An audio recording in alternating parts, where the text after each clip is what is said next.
So eto mga sangkay, meron pong pasabog itong si Vice President Sara Duterte patungkol po kay PBBM.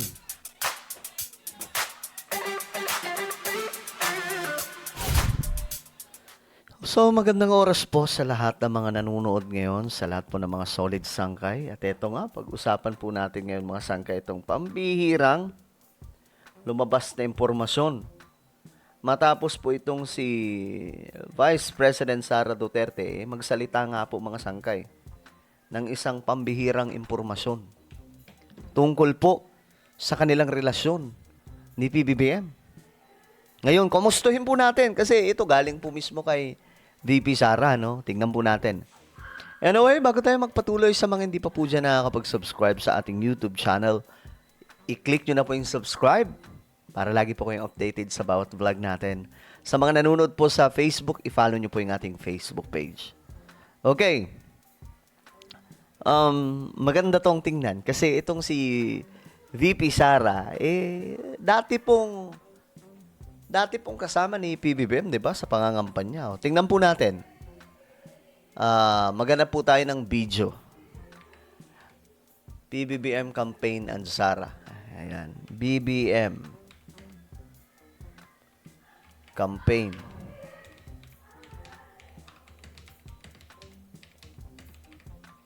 Para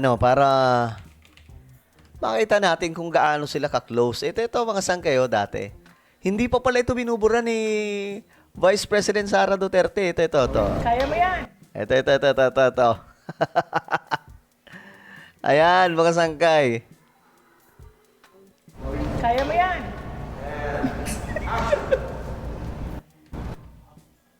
Ito, hindi pa binubura ito ni VP Sara.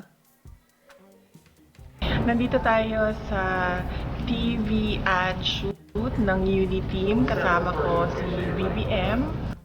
At ito ang hinanda namin para sa inyo.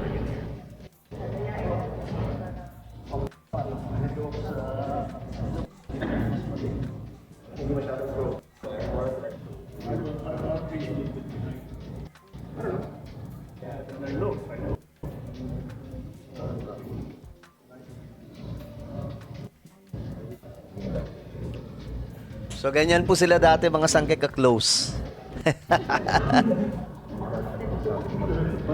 Naalala nyo ba yung advertisement na yan? Yung concept nitong aming TV ad is yung buong Pilipinas na nagsama-sama tayo para sa pagkakaisa at para sa pagbangon ng ating bayan.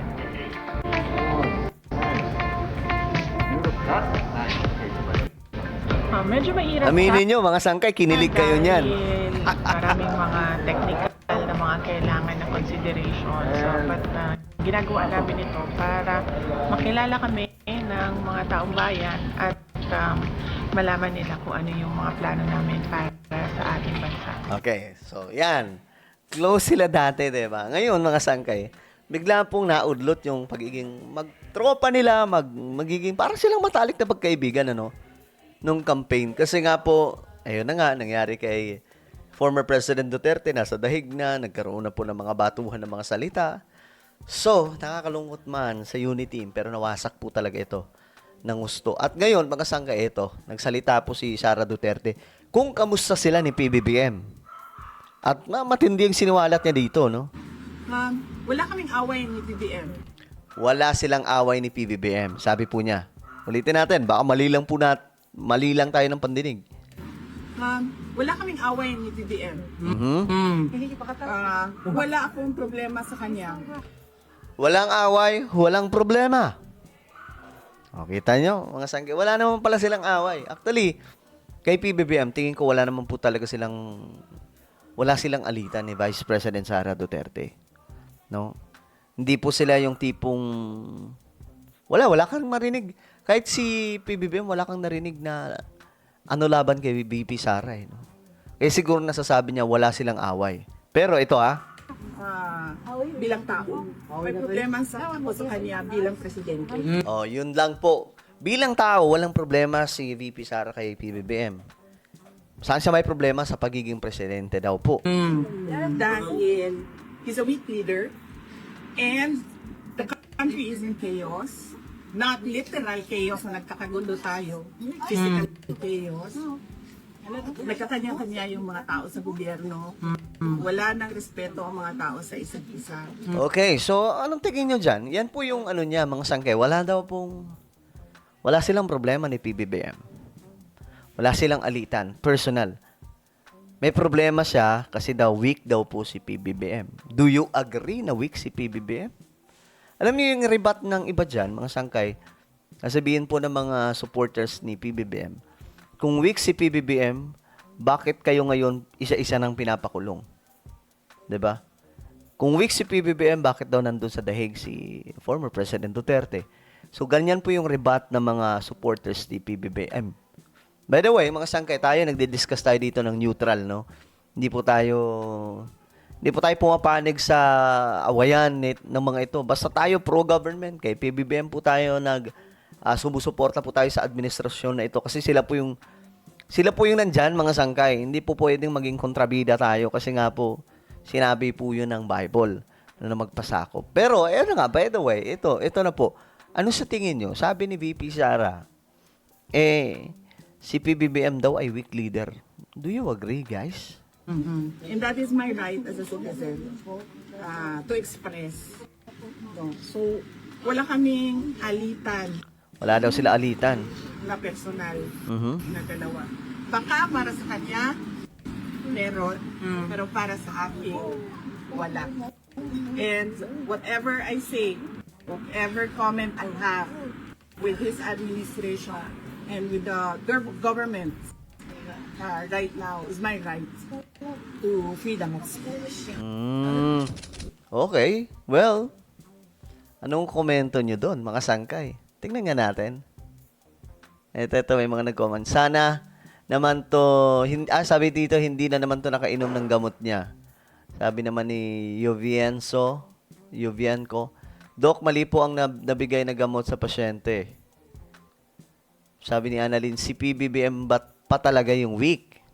Sabi naman ni Anne Murray, weak leader daw yung nagpakulong sa tatay mong... Okay. So, puro mga ano to. Ano ba talaga, girl? Make up your mind. Sabi naman ni Freddy, Dok, gising na yung pasyente. Sabi naman ni Wilfredo, wala naman talaga silang away. Kailan lang sinabi niyang kalansay at 68? Okay, so ayan, mga sangkay. Pero kung babalikan po natin yung ano nila, di ba? Sweet pa sila dito. Tingnan po ninyo. Advertisement. At ito yung matagal na namin gustong gawin at sana naman ay magustuhan ninyo. Grabe, Ang no? sinabi Sino mag-aakala? tungkol sa ating mga advokasya at ipinaglalaban ng pagkakaisa. Mahalin natin ang Pilipinas. Okay, mayroon pa nga ditong video ito.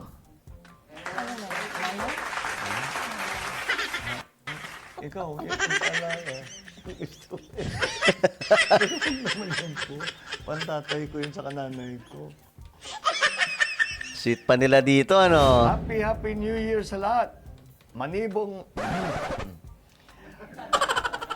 Natitensa ko sa... Manibong! Manibong-bong, bagong taon.